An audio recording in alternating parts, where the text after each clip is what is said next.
After Jesus rose from the dead, he spent 40 days on earth before ascending to heaven. The Bible tells us almost nothing about what happened during those 40 days. A few appearances, a few conversations, then silence. But what if those 40 days contained the most important teachings Jesus ever shared? What if the risen Christ revealed secrets so powerful, so transformative, that the early church decided humanity wasn't ready to hear them? The story I'm about to share is not theology. It is not speculation. It is what one man learned when he helped a dying being survive and received in return knowledge that has been suppressed for 2,000 years. The secret teachings of the risen Christ. What Jesus actually told his disciples after death could no longer silence him, and why that message was hidden from the world. I must warn you, this truth will shake everything you think you know about Christianity. It will make you question why these teachings were removed from Scripture.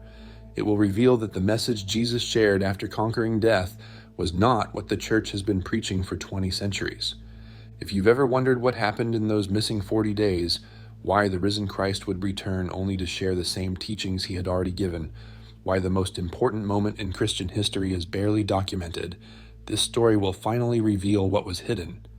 Subscribe to the channel and activate the bell, because what Father Daniel Moreau discovered when he helped a strange visitor survive will expose the secret that the risen Jesus wanted all of humanity to know. Now let me tell you how it all began. Bayou Lafourche, Louisiana, March 28th, 3:33 a.m. Father Daniel Moreau knelt in the small chapel of the retreat house, staring at the crucifix above the altar. He had been kneeling for 3 hours. His knees ached. His back screamed, but the physical pain was nothing compared to the emptiness where his faith used to be. At 54, Daniel had served the church for 31 years. Parish priest, seminary professor, spiritual director, he had guided thousands of souls toward God, baptized their children, buried their dead, heard their confessions, and offered absolution in Christ's name. And now he felt nothing. The crucifix was wood and paint. The prayers were empty words. The God he had devoted his life to serving had gone silent, and Daniel didn't know if he had ever spoken at all. It had started with Father Thomas, his mentor, his friend, the man who had first recognized Daniel's calling and shepherded him through seminary. Thomas had been accused of things Daniel couldn't bear to name, accusations that proved true, decades of abuse hidden by the institution Daniel had trusted with his soul. Thomas had died before facing justice. Heart attack in his sleep. Some said it was God's mercy.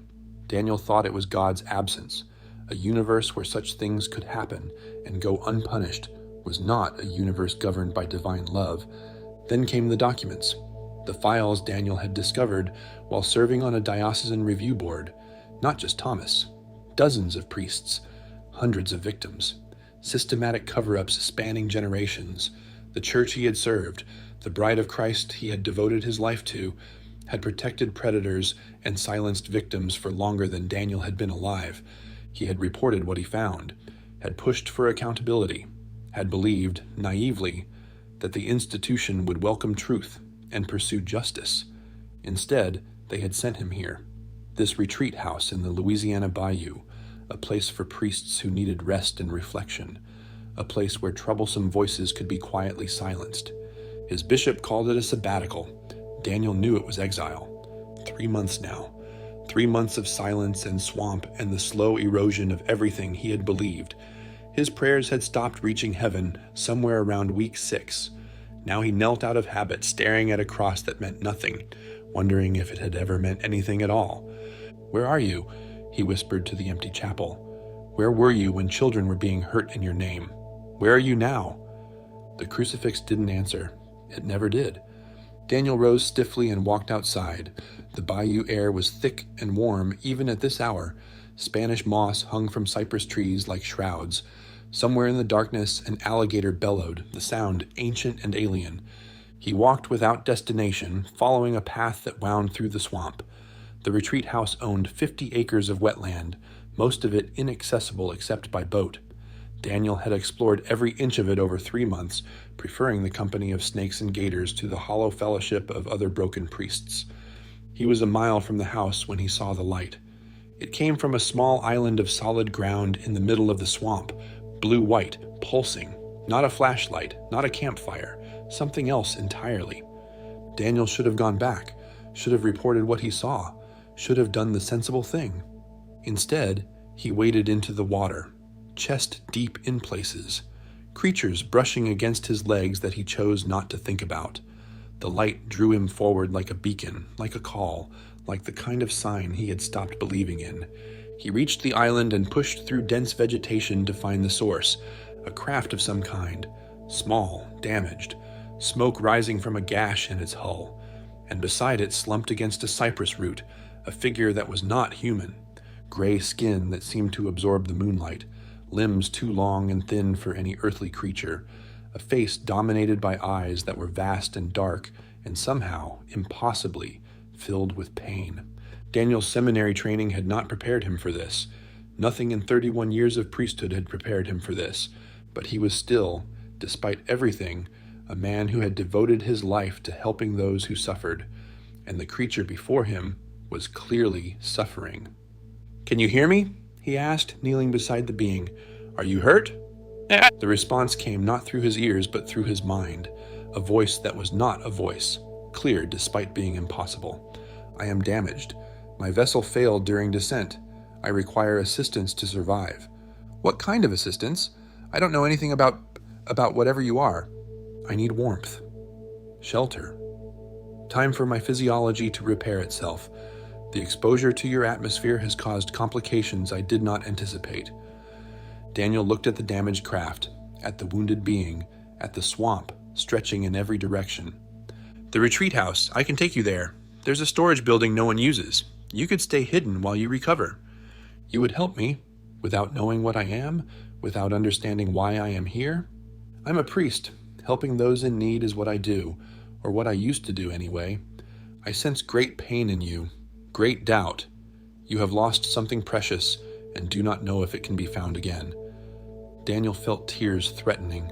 This creature, this impossible being from somewhere beyond Earth, had seen through him in moments. "I've lost my faith. Or maybe I never had it. Maybe I was just going through motions for 30 years. Faith is not lost. It is transformed. What you believed before was incomplete. What you will believe after is closer to truth. This is why I have come to you, Daniel Moreau. You are ready to receive what I have to share." "What do you have to share?" "Knowledge. Truth that has been hidden from your species for 2,000 years. The secret teachings that the one you call Jesus shared after his resurrection. Teachings that were suppressed because they threatened the power of those who claimed to speak in his name." Daniel's heart stopped. The secret teachings of Jesus, the missing 40 days, the questions that had haunted scholars and mystics for millennia. "You know what Jesus taught after the resurrection?" "I was there. My kind has been observing your world for far longer than your recorded history. We witnessed the crucifixion. We witnessed the resurrection. And we recorded what came after, even as your religious authorities worked to erase it." Daniel helped the being to its feet. It was lighter than he expected, fragile in a way that made him instinctively gentle. "Let's get you to shelter," he said, "and then you're going to tell me everything." "Yes. I will tell you what the risen Christ wanted humanity to know, what the church buried, what has been waiting 2,000 years to be revealed." They moved through the swamp together, the broken priest and the wounded being, toward a truth that would transform everything Daniel thought he understood about his faith, his church, and the man he had spent his life trying to follow. The storage building was exactly as Daniel had described, abandoned, dusty, filled with broken furniture and forgotten equipment from decades of retreat house operations. But it was dry, it was hidden, and it would serve. Daniel helped the being onto an old mattress he found in the corner. In the dim light filtering through grimy windows, the creature's condition looked worse than it had in the swamp. The gray skin had taken on a pallid tone. The large eyes seemed less luminous. "What do you need?" Daniel asked. "Water. Food. I don't even know if you eat." "I do not consume as you do. I require rest. Time. My physiology will repair itself, but the process is slow. Several days, perhaps longer." "You have that time. No one comes here. I'll bring blankets. Whatever else might help." Your kindness is noted. It is rare for humans to offer help to what they do not understand. Daniel sat on an overturned crate, studying the impossible creature before him. Can I ask you something while you rest?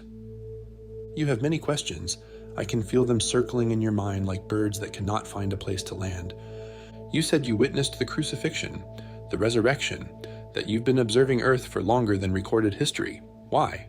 What interest could beings like you have in humanity? That is connected to what I must share with you. But the short answer is this: your species matters. Your world matters. What happens here affects far more than you realize. We observe because we care about the outcome. And Jesus, was he one of you? An alien pretending to be human? The being made a sound that might have been laughter, gentle, almost fond. No, Jesus was fully human, born of woman, subject to hunger, fatigue, doubt, pain. He was not one of us, but he was connected to something far greater than either your species or mine. He was a conduit, a channel through which consciousness itself chose to express directly into physical form. The incarnation, Daniel said, God made flesh. That's what the church teaches. The church teaches a version of that truth. Simplified, distorted, designed to create dependence rather than empowerment. The reality is more complex and more beautiful than what you were given. Daniel leaned forward. Then tell me, what really happened? What did Jesus actually teach after the resurrection? Your exhaustion is evident, and my weakness makes extended communication difficult. Let us rest tonight. Tomorrow, when we are both stronger, I will share everything. The 40 days, the secret teachings, why they were hidden, and what they mean for humanity now. Daniel wanted to argue, to push for answers immediately, but the being was right. He was exhausted. 3 months of sleepless nights and spiritual anguish had left him running on fumes. Tomorrow then, he said, I'll come back at first light. Bring your questions, bring your doubts, bring especially the pain you carry about your church and what was done in its name. All of it is relevant to what I must share. Daniel returned to the retreat house and lay in his narrow bed, staring at the ceiling. Sleep should have been impossible. He had just encountered an extraterrestrial being in the Louisiana bayou. He had been promised revelations about Jesus that would transform everything he believed. But somehow, for the first time in months, he felt something that might have been peace, not answers yet, just the possibility of answers. The sense that his crisis of faith might be leading somewhere rather than simply spiraling into emptiness. He slept deeply and without dreams. The next morning, Daniel gathered supplies, blankets, water, food for himself since he expected to spend the day listening.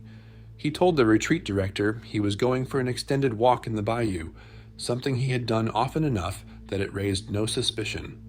He found the being stronger than the night before, still weak but alert, those vast dark eyes tracking him as he entered the storage building. You came back. Part of me wondered if you would convince yourself this was all a dream. I've been having dreams for 3 months. This feels more real than anything I've experienced since I came to this place. Because it is real, and because you are ready. Your suffering has prepared you in ways you do not yet understand. Daniel sat on the crate he had used the night before. Ready for what? What exactly are you going to tell me? I am going to tell you about the 40 days after the resurrection, what Jesus actually taught, why those teachings were suppressed, and what they reveal about the nature of your faith, your church, and your own spiritual potential. And you were there? You personally witnessed all of this? My kind does not experience individuality the way yours does, but yes, those who are now part of my consciousness were present. We recorded everything. We have preserved what your religious authorities tried to destroy. Daniel took a deep breath. 31 years of priesthood, a lifetime of believing he understood what Christianity meant. And now, an alien being was about to rewrite all of it. I need to know something first. What you're going to tell me, is it going to destroy my faith or save it? The being was silent for a moment. Then those vast eyes seemed to soften with something that looked almost like compassion. What I tell you will destroy your faith as you have known it, the faith built on obedience and fear, on hierarchy and control, on believing what you were told without questioning. That faith will not survive what you are about to learn. Daniel felt his heart clench, but from its ashes, something new will rise, a faith built on direct experience, on understanding rather than belief, on the recognition that what Jesus demonstrated was not meant to be worshipped, but replicated. That faith will be stronger than anything you have ever known. The resurrection, Daniel whispered. You're saying it was meant to be replicated? That is the central secret. The truth so dangerous that the early church buried it and built an institution designed to ensure it would never resurface. Jesus did not rise from the dead to prove he was God. He rose to prove what humans are capable of when they understand their true nature. Daniel's hands were trembling. This was heresy. This was everything the church had fought against for 2,000 years. And yet, something in him recognized it. Something deep and quiet that had been waiting his entire life to hear exactly these words. Tell me everything, he said, from the beginning, and I need to understand. Then let us begin where all true understanding must begin, not with the resurrection, but with what Jesus knew that made the resurrection possible, the secret he carried from the beginning of his ministry, the truth that the church has never allowed you to hear. The being shifted on the mattress, those ancient eyes holding Daniel in their gaze. Are you prepared, Father Moreau? What I'm about to share cannot be unheard. You will never see your faith, your church, or yourself the same way again. Daniel thought about the crucifix in the chapel, the empty prayers, the silence where God's voice should have been. He had nothing left to lose. I'm prepared. Tell me the secret Jesus knew. The being was still for a moment, as if gathering itself for a task of great importance. The secret Jesus knew is this: humans are not what they have been told they are. You are not fallen creatures struggling to earn divine favor. You are not sinners dependent on external salvation. You are fragments of the infinite consciousness itself, temporarily inhabiting physical forms, with the innate capacity to access the full power of that consciousness while still in the body. Daniel frowned. That sounds like what the church calls heresy, Gnosticism, the idea that we're all divine. The church has labeled many truths as heresy. It is easier to control people who believe they are broken and dependent than people who know they are whole and powerful. But Jesus knew the truth. He knew it from a young age, and he spent his ministry trying to share it. But that's not what the Gospels say. The Gospels say Jesus was the Son of God, unique, the only way to the Father. The Gospels say what the early church wanted them to say. They were written decades after Jesus died, by people who never met him, based on oral traditions that had already been filtered through institutional interests. Even so, fragments of the original teaching survived. The kingdom of God is within you. You will do greater things than I have done. Be perfect as your Father in heaven is perfect. These are not metaphors, Daniel. They are instructions. The being's eyes seemed to deepen, pulling Daniel into their depths.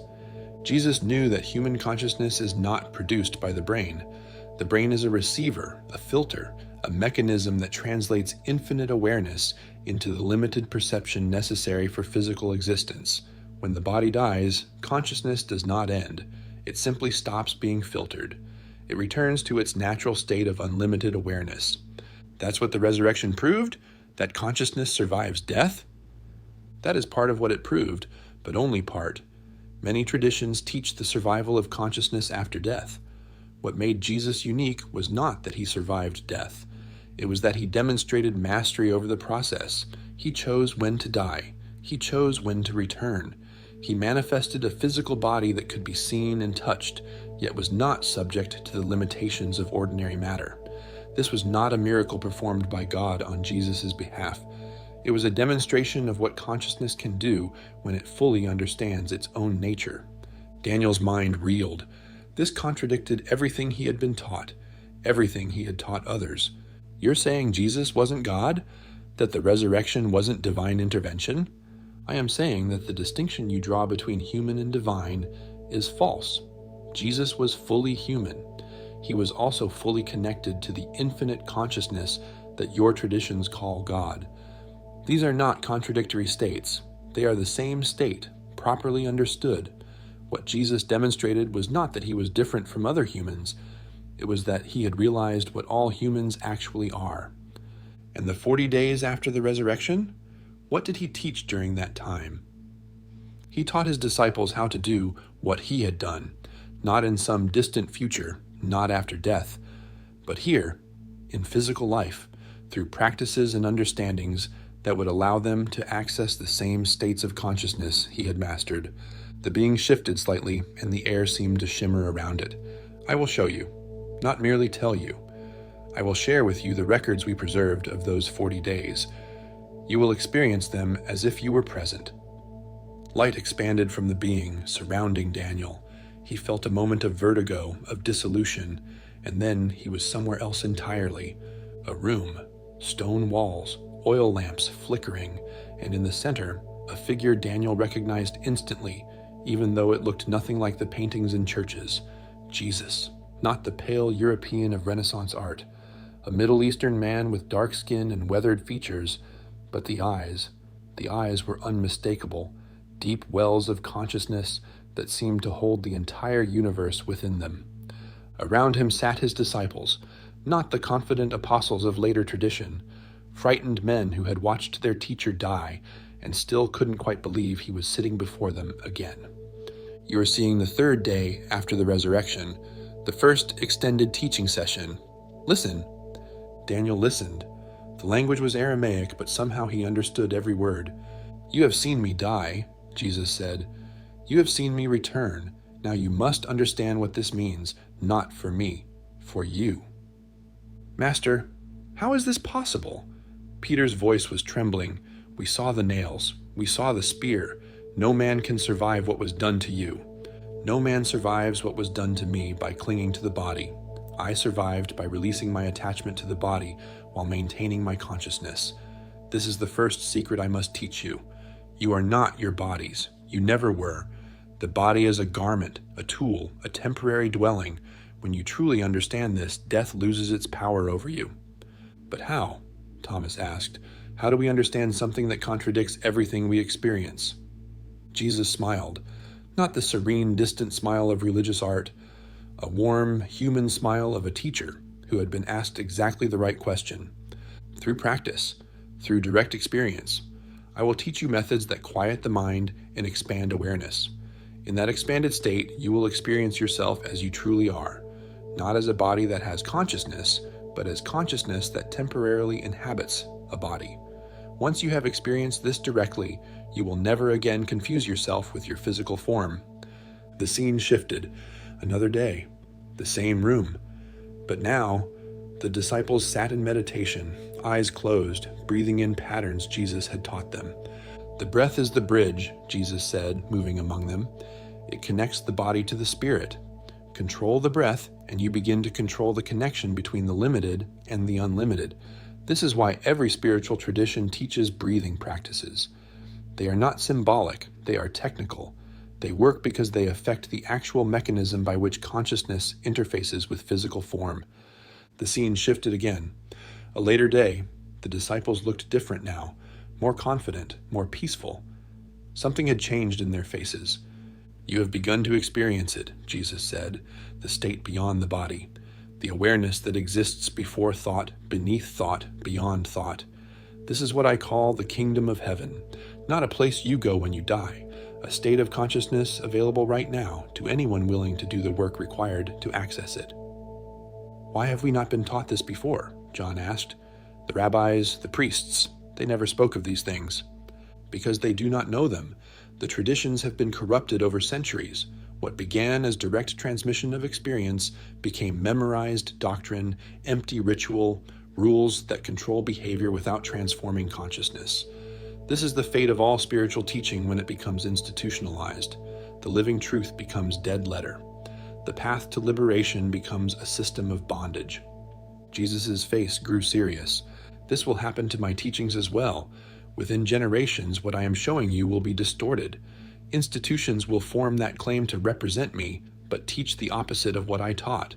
They will tell people they are sinners who need saving. I am telling you that you are already saved, already divine, already one with the Father. You have only forgotten. My teaching is a method of remembering, not a doctrine to be believed. How do we prevent this? Peter asked. How do we preserve what you're showing us? You cannot prevent it entirely. The forces that corrupt spiritual teaching are powerful. They feed on human fear, human desire for certainty, human willingness to trade freedom for security. But you can plant seeds. You can encode the truth in forms that will survive, even as the institutions distort the surface teaching. Some will find these seeds, some will understand, and when the time is right, the full teaching will emerge again. The vision shifted once more. Near the end of the 40 days, the disciples gathered on a hillside. Jesus stood before them, his form somehow less solid than before, as if he were already beginning to transition to another state. I must leave you now, not because I am being taken away, but because my continued physical presence would prevent you from discovering your own power. As long as I'm here, you will look to me for answers. You must learn to find those answers within yourselves. Will we see you again? Mary Magdalene asked. She stood close to Jesus, and Daniel noticed that the other disciples deferred to her in ways that contradicted everything the church taught about her role. You will see me whenever you enter the state I have taught you to access. I am not going away. I am simply ceasing to project into physical form. The consciousness that is me will always be accessible to those who know how to reach it. This is true of all who have passed beyond the body. Death does not end relationship. It only changes its form. Jesus turned to address all of them. Remember what I have taught you. You are not bodies with souls. You are souls temporarily experiencing bodies. The kingdom of heaven is within you, accessible through the practices I have shown you. You will do greater things than I have done, because you will teach others who will teach others, until all humanity awakens to its true nature. This is the purpose of my life and death and resurrection. Not to save you from sin, but to demonstrate what you are capable of. Follow my example. Do not worship it. Light surrounded Jesus. His form began to dissolve, and then he was gone, leaving the disciples standing on the hillside, transformed by 40 days of teaching that would change their lives forever. The vision faded. Daniel found himself back in the storage building, tears streaming down his face. That's what he taught, he whispered. That's what the church suppressed. Yes, the methods of accessing expanded consciousness, the understanding that humans are divine by nature, not through external salvation, the recognition that institutions would corrupt the teaching and needed to be held in suspicion. All of it was deemed too dangerous for ordinary believers. The early church preserved the story of resurrection while eliminating its meaning. Why? Why would they hide something so beautiful? Because empowered people do not need institutions.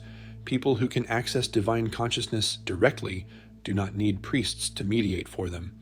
People who know they are already one with God do not need churches to tell them how to earn God's favor. The teachings of the risen Christ, if widely understood, would have made the church unnecessary. And so, the church made sure they were not widely understood. Daniel thought about his own priesthood. 31 years of standing between people and God, administering sacraments that supposedly provided grace unavailable any other way, hearing confessions and offering absolution as if he had the power to forgive sins. I've been part of it, he said. The suppression, the system that keeps people dependent. You did not know. You were taught a version of Christianity that concealed its own origins. You served with sincerity, if not with full understanding. That sincerity is not wasted. It has prepared you for this moment. What moment? What am I supposed to do with this? You are supposed to understand why your faith collapsed.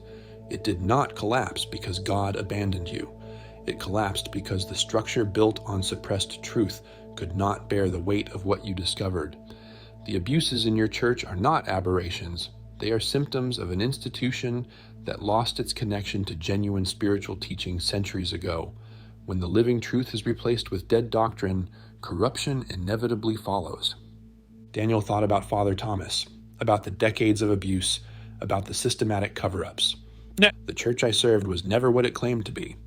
The church you served was a human institution that inherited fragments of a teaching it did not understand, and used those fragments to accumulate power. This is not unique to Christianity. Every major religion has followed the same pattern. Living truth crystallizes into doctrine. Doctrine becomes the property of institutions. Institutions prioritize their own survival over the truth they were formed to preserve. Then what's left? If the church is corrupt, if the doctrines are distorted, what do I believe in? You believe in what Jesus actually taught, not the church's version, the original. You believe that consciousness is primary, that you are a fragment of the infinite, temporarily experiencing physical form, that death is not an ending, and that the state of awareness Jesus demonstrated is available to anyone willing to do the work to achieve it. The being's eyes held Daniel's with something that felt like love. You believe in practices, not doctrines. You meditate. You quiet your mind. You experience directly the expanded states of consciousness that Jesus taught his disciples to access. And when you have stabilized in those states, you teach others, not by building new institutions, by sharing methods that allow people to discover truth for themselves. The practices Jesus taught, do you still have them? Can I learn them? I can share them with you. They are simple: breathing techniques, concentration exercises, methods of releasing attachment to thought and identity. The same practices exist in many traditions, though they are often buried beneath layers of ritual and doctrine. What Jesus offered was not new. It was a clarification of perennial wisdom, adapted for his culture and time. Will they work? For someone like me, who has lost everything he believed, they work especially for someone like you. The collapse of false belief is the first step toward genuine understanding. You have been emptied. Now you can be filled with something real. Daniel sat in silence, processing everything he had witnessed, the vision of Jesus teaching his disciples, the explanation of what the resurrection really meant, the understanding of why the church had suppressed these teachings. The abuse, he said finally. The children who were hurt. Does any of this explain that? Make it acceptable. Nothing makes it acceptable. The abuse was evil. The cover-ups were evil. The institutions that enabled both deserve the collapse they are experiencing. But understand this, the abuse was possible because the church had lost its spiritual foundation. When an institution no longer facilitates genuine connection with the divine, it becomes like any other power structure. It attracts those who seek power. It protects those who abuse power. It serves itself rather than those it claims to serve. And the victims? What happens to them?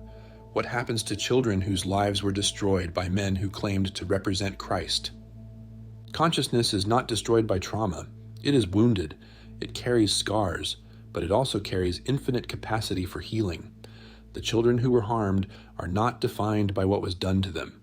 Their souls are larger than any experience, including the worst experiences imaginable. This does not excuse what was done. It simply places it in a larger context.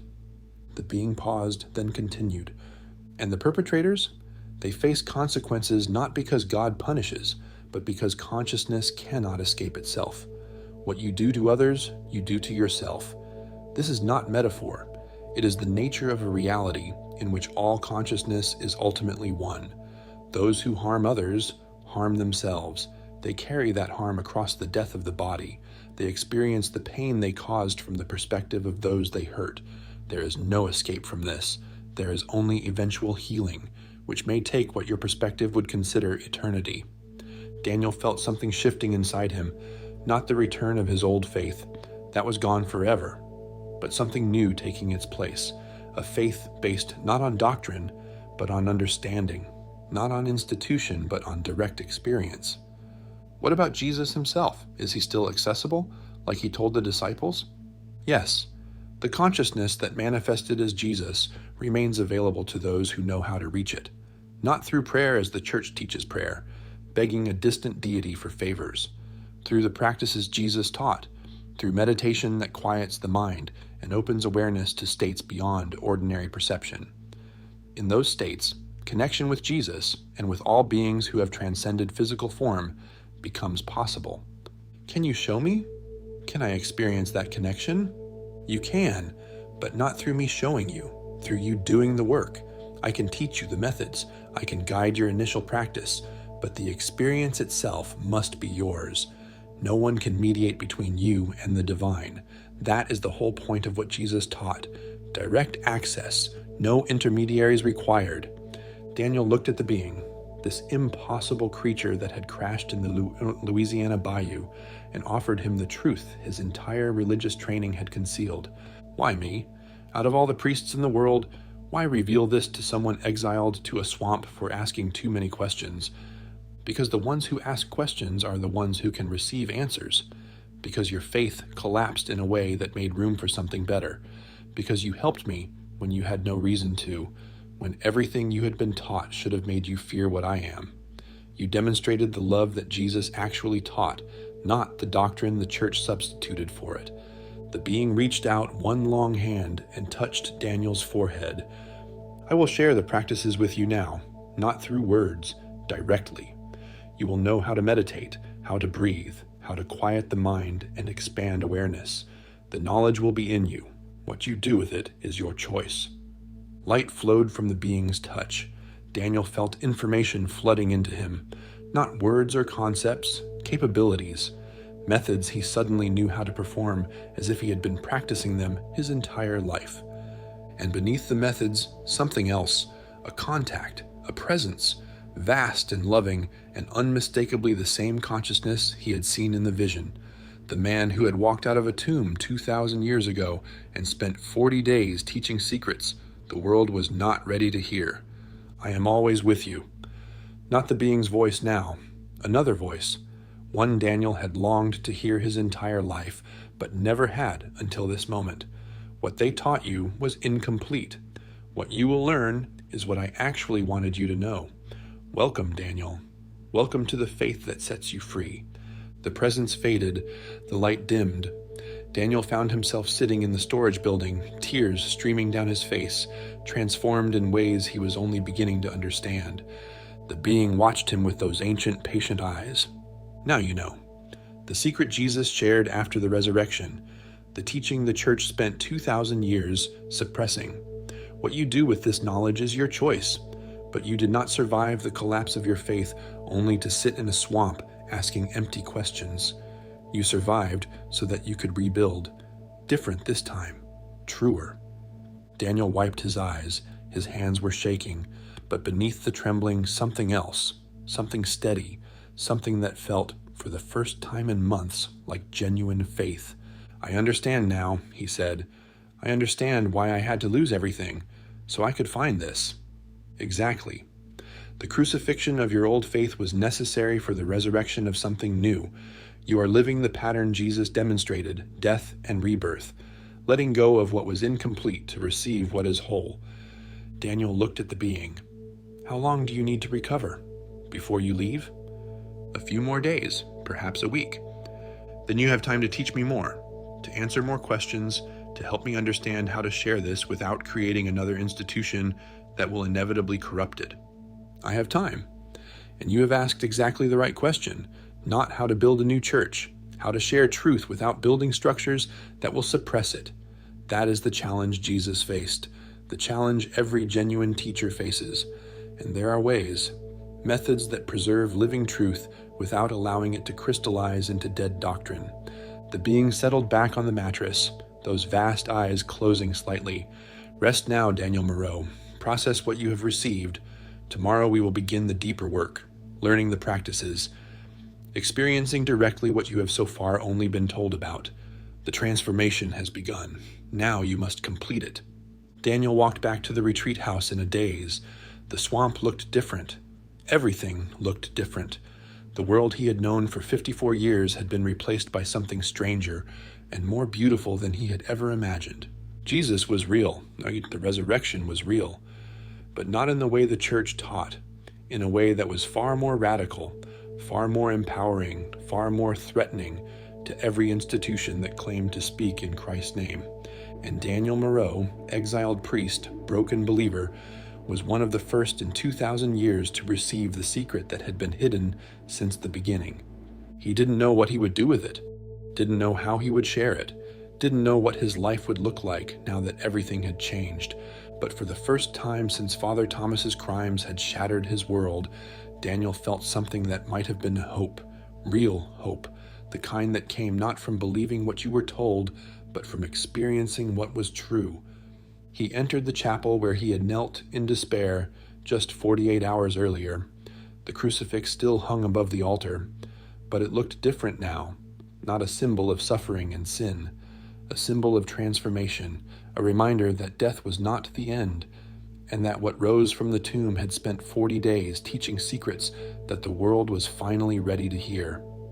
Daniel knelt, not in empty ritual, in gratitude, and for the first time in months he felt something answer. The being stayed for 9 days. Each morning, Daniel would make his way through the swamp to the storage building, and each day brought deeper understanding. The being taught him the breathing practices that quieted the mind, the concentration techniques that expanded awareness, the methods of releasing attachment to thought and identity that Jesus had transmitted to his disciples 2,000 years ago. Daniel practiced diligently. The first few days were difficult. His mind resisted stillness. Decades of theological training had filled his head with concepts that now needed to be set aside, not analyzed, but simply released. But on the 5th day, something shifted. During a morning session, Daniel's awareness expanded beyond anything he had ever experienced. The boundaries of his body seemed to dissolve. He was still himself, still Daniel, but he was also something vastly larger, connected to everything, part of an infinite consciousness that had no edges, no limits, no separation. And within that consciousness, a presence, familiar, loving, the same presence he had felt when the being transmitted the practices. "You found me," the voice of Jesus, but not external, arising from within Daniel's own expanded awareness. "This is what I meant when I said, 'The kingdom of heaven is within you.' Not metaphor, not poetry. Direct experience available to anyone who learns to access it. The experience lasted only minutes by clock time, but it transformed everything. Daniel understood now why the church had suppressed these teachings. This was not belief. This was knowledge, and knowledge of this kind made institutional religion irrelevant. On the 9th day, the being was fully healed. Its vessel had been repaired through processes Daniel didn't try to understand. They stood together at the edge of the swamp as dawn broke over the bayou. "You have received what you need, the practices, the understanding, the direct experience that confirms everything I told you. What you do now is your choice." "I can't stay here," Daniel said. "I can't pretend to be a priest on sabbatical when everything I believed about priesthood has been transformed." "No, you cannot. But be careful how you proceed. The institution you served is not gentle with those who challenge its foundations. What you now know threatens everything they have built." "I know, but I can't stay silent either. Not after what I've experienced." "Then find the middle path. Do not attack the church directly. Simply offer what you have learned to those who are ready to receive it. The truth has its own power. It does not need you to fight for it. It only needs you to share it." The being moved toward the swamp, toward whatever retrieval awaited it beyond Daniel's perception. "One more thing, Daniel Moreau. Your faith collapsed because it was built on incomplete truth. But do not mistake incompleteness for falsehood. The church preserved fragments of genuine wisdom, even as it suppressed the deeper teachings. The sacraments carry real power, even if that power works differently than you were taught. The tradition you served is not worthless. It is simply incomplete. Your task is not to destroy it, but to offer the completion it lacks. Will I see you again? Perhaps. Consciousness that has connected deeply tends to reconnect, but even if we do not meet again in your physical lifetime, know that you are not alone. You have access now to states of awareness where guidance is always available. Use that access. Trust what you find there. Light surrounded the being. It lifted from the swamp grass and moved toward the horizon, fading into the dawn until Daniel stood alone, transformed beyond recognition from the broken priest who had knelt in despair just 10 days earlier. He walked back to the retreat house and packed his few belongings. He wrote a letter to the retreat director explaining that his sabbatical had ended early, that he had found what he came to find, that he would not be returning to his former diocese. Then he drove, north, away from the swamp, toward a future he couldn't yet imagine, but no longer feared. The first months were difficult. Daniel had no income, no institutional support, no clear path forward. He stayed with a cousin in New Orleans who asked few questions. He practiced the methods the being had taught him, stabilizing in the expanded states of consciousness that made everything else bearable. He began writing, not theological treatises, simple accounts of what he had experienced, the crisis of faith that had stripped away his certainty, the encounter that had rebuilt it on different foundations, the practices that anyone could use to experience directly what he had experienced. He published nothing at first, just wrote, clarifying his own understanding, finding language that could communicate without requiring belief. 3 months after leaving the retreat house, Daniel received a letter from the diocese. His status as a priest had been officially suspended. The letter cited abandonment of duties, failure to complete his assigned sabbatical, and concerns about his mental stability. Daniel read the letter and felt nothing. The institution that had once defined his identity now seemed like a distant country he had visited in another life. He was not a priest anymore. He was not sure what he was, but he knew it was something truer than what he had been. 6 months after leaving the bayou, Daniel gave his first talk, a small gathering in someone's living room, friends of his cousin who had heard he had unusual perspectives on spirituality. Maybe 15 people, most of them skeptical. He didn't talk about aliens, didn't mention the being in the swamp. He simply shared what he had learned about consciousness, about the practices that expanded awareness, about the possibility of direct experience of the divine without institutional mediation. Some people were polite but unconvinced, but 3 stayed afterward, asked questions, wanted to learn the practices, wanted to experience for themselves what Daniel described. This became his pattern: small gatherings, personal connections, teaching practices rather than doctrines, letting people discover through their own experience whether what he said was true. The groups grew slowly, word spread. Daniel found others who had experienced similar crises of faith, similar collapses of institutional religion, similar hunger for something real. He taught them what he knew. They taught others. A network formed, informal and decentralized, exactly as the being had suggested. 1 year after leaving the swamp, Daniel received a different kind of letter from the Vatican, a formal inquiry into allegations that he was teaching heresy, leading people away from the church, claiming unauthorized mystical experiences that contradicted official doctrine. Daniel read this letter too and felt something unexpected, not fear, gratitude. The institution's opposition confirmed that what he was doing mattered. If he had been teaching nothing significant, they would have ignored him. He wrote back, not a defense, an invitation. He invited whoever had sent the letter to experience the practices themselves, to discover through direct investigation whether what he taught was genuine. He offered to meet, to share, to engage in honest dialogue about the nature of Christian mysticism and its suppression by institutional authority. He never received a response. 18 months after leaving the bayou, Daniel reconnected with his sister Margaret, the only family member who had maintained contact through his years of exile and disgrace. She had been diagnosed with ovarian cancer. Stage 4. The doctors gave her 6 months. Daniel went to her immediately. He sat by her bed in the hospice where she had chosen to spend her remaining time, and he told her everything: the being, the secret teachings, the practices, the direct experience of consciousness beyond the body. Margaret listened without interrupting. When he finished, she was quiet for a long time. "Can you teach me?" she finally asked. "The practices? I'm not afraid of dying, but I want to know what's actually waiting for me." Daniel taught her. Simple breathing, concentration on a single point, releasing attachment to the thoughts that arose and fell away. Margaret practiced despite her weakness, despite the pain, despite the medications that clouded her mind.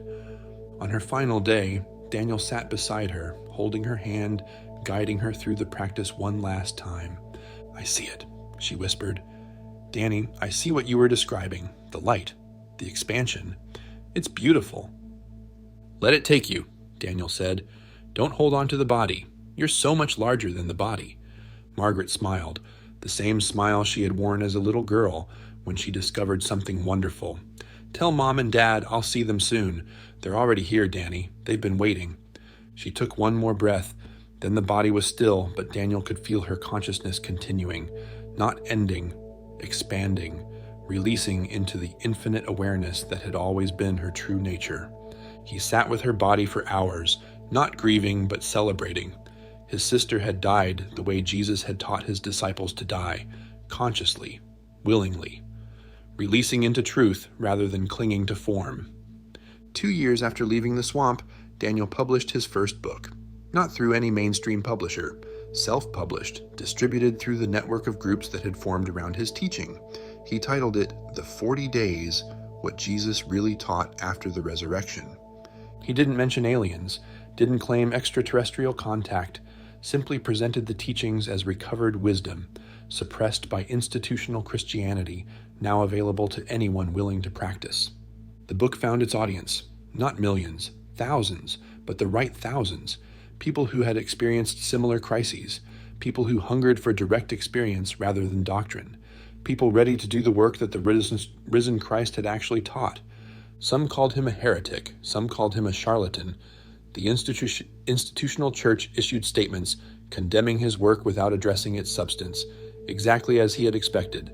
But others called him a teacher, a guide, someone who had walked through the fire of faith's collapse and emerged with something genuine on the other side. Daniel didn't build a church, didn't create an organization, didn't establish himself as a guru to be followed. He simply practiced what he had been taught and shared with those who wanted to learn.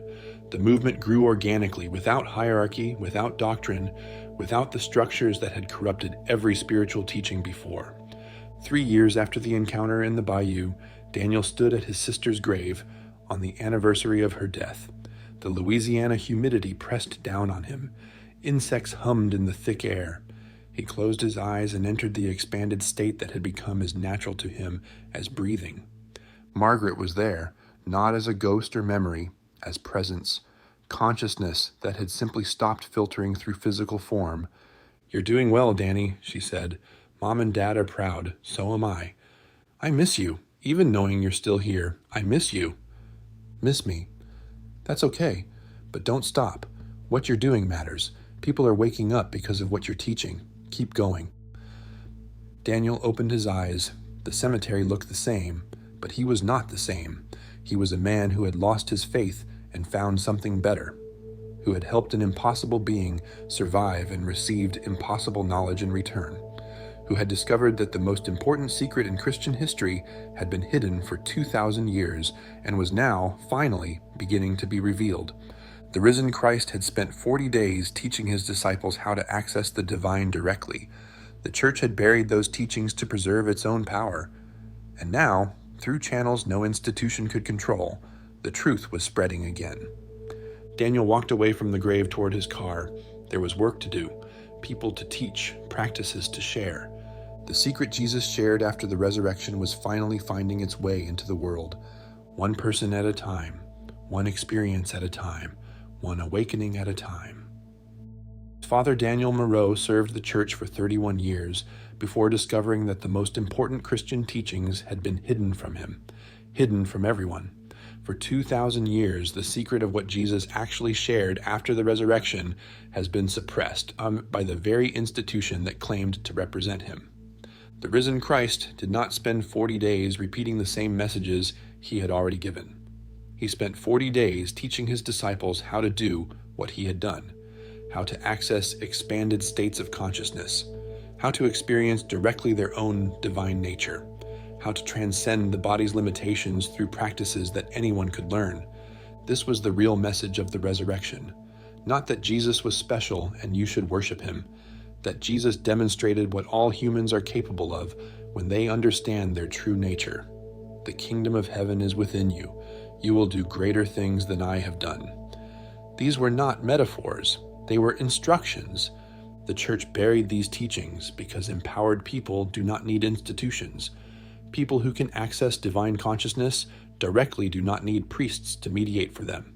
People who know they are already one with God do not need churches to tell them how to earn salvation. But the truth cannot be buried forever. It resurfaces through mystics and visionaries, through crisis and collapse, through beings who preserve what humans try to destroy. The secret teachings of the risen Christ are emerging again, not through new doctrines or new churches, through direct experience available to anyone willing to do the work. You do not need to believe what Daniel learned. You need to practice what Jesus taught. Quiet the mind. Expand awareness. Experience for yourself the infinite consciousness that is your true nature. The kingdom of heaven is not somewhere you go when you die. It is a state of awareness available right now. If this story stirred something in you, share your thoughts in the comments. What has your own spiritual journey revealed? What have you experienced that the institutions could not explain? And if you want more revelations like this one, subscribe to the channel and activate the bell. Jesus conquered death to show you what you are capable of. The secret he shared after the resurrection was never meant to be hidden. It was meant for you.